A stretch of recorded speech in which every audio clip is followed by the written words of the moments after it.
Tatlong araw ang naging paghahanda ng mamamayan ng San Diego para sa darating ng kapistahan. Isa sa mga naging usap-usapan ay ang pagdating ni Maria Clara. Marami ang natutuwa sa pagbabalik ng dalaga dahil marami ang humahanga sa taglay niyang kagandahan at kahihinatnan. Pakiwari ko'y pinapatiyahan ang aking. Natakot ako sa kanyang mga tinig. Kinikilabutan ako sa tinig niya. Para mo. Hindi na din siya pwede dahil galing ang tao dito at isa pa yung nalilito na siya. Inang saglit pa ay nakita ng magasintahan na papalapit sa kanila si Pati Salvi. Tila napipilitan ang ngiti ng pagbating nakabakas sa labi nito. Malamig ang hangin dito sa labas. Hindi ba kayo natatakot na magpasakit? Gandang gabi, Padre. Sarap lumangkap yung sariwang hangin ngayong gabi. Isang kasiyahan po ang hinundan namin sa bukid ng aking mga kaibigan. Maaari ko ba ang dumulo? Saan magaganap ang kasiyahan? Sa Batis po, malapit po sa puno ng baleto. Dito na isipan ng mga dalaga ko na ako sumisaya. Para mapatunayan ko na wala akong sa kanang dahil sa nangyari. Malapit ko tinatanggahan ko ay ang paano. At nagbaalam na si Crisostomo Ibarra.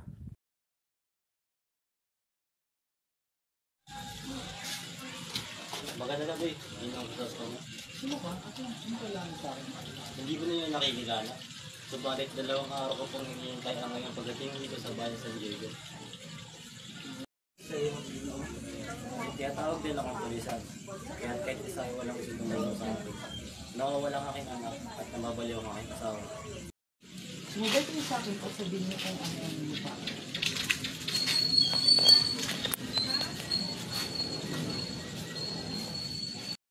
At dito na nagtatapos ang Kabanata 22.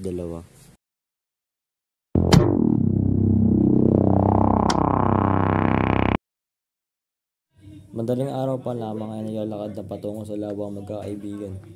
Masaya ang mga kadalagahang kasama ang kanilang mga ina at mga tiyahin.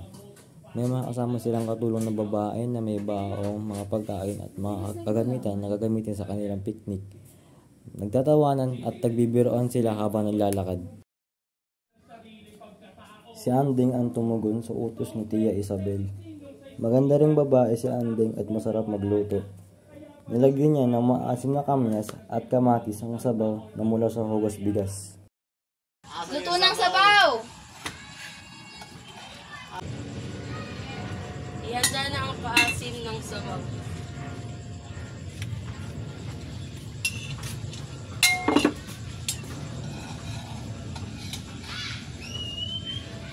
Habang tumutugtog ng gitara si Crisostomo Ibarra, sumasabay sa pagganta si Maria Clara.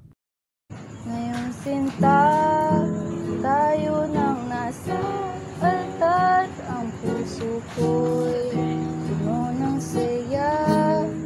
Di ko may wagling sa damdamin ko. Labis na tuwa. Pangako ko sa'yo aking sinta. Pag-ibig ko'y di magbabago. Maliban na lang kung tayong dalawa ay pumanaw na. Maliban na lang kung tayong dalawa ay pumanaw na. At dito na nagtatapos ang Kabanata 23.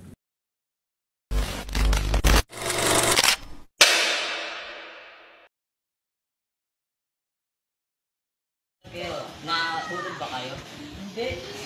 Minsan lang ako napunta.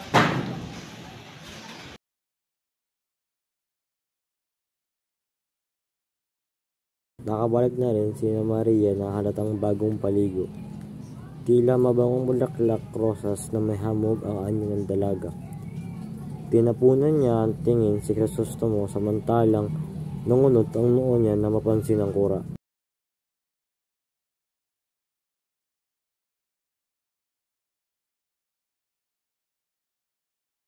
Hanggang ngayon, nakarating pa rin si Padre Damaso. Nakilala niyo rin ba kung sino ang gumawa sa kanya?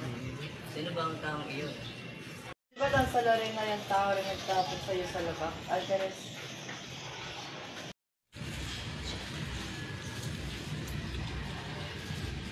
Bigyan na pagkain!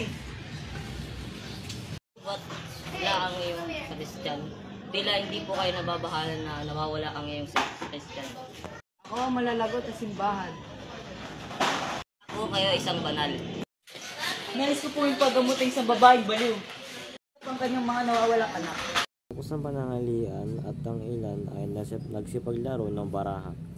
Sina Kapitan Basilio at Crisostomo ay naglaro ng ahedres.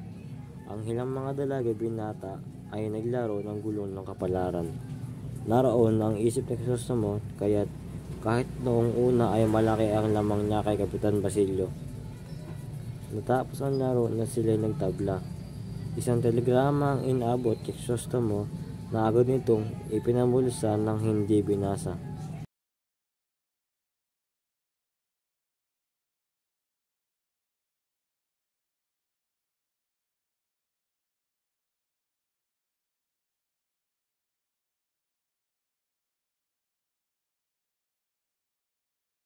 Yo'y gagantimpalaan ang may mahusay na sagot.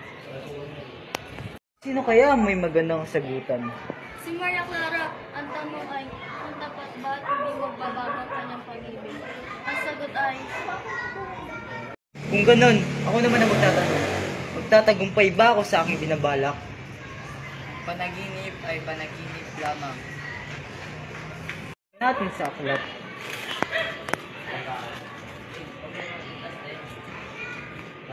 Ay, narito ang aking gantimpala. Go. Isang paaralan para sa bata ang papatayo ko sa bayan.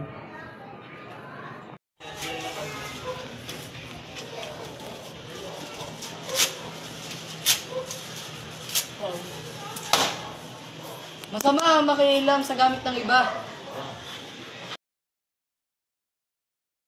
Alis na ako mga ginoo.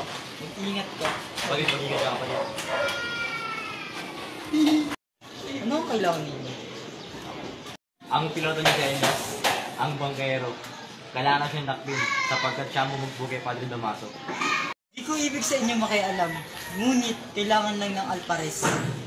Hanggang kayo, tiyak, nakasalo pa kayo sa aming pananghalian. Yun lang po.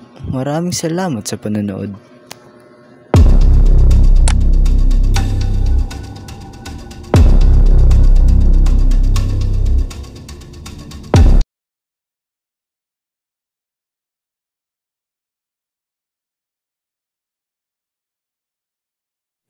At dito na nagtatapos ang Kabanata 22.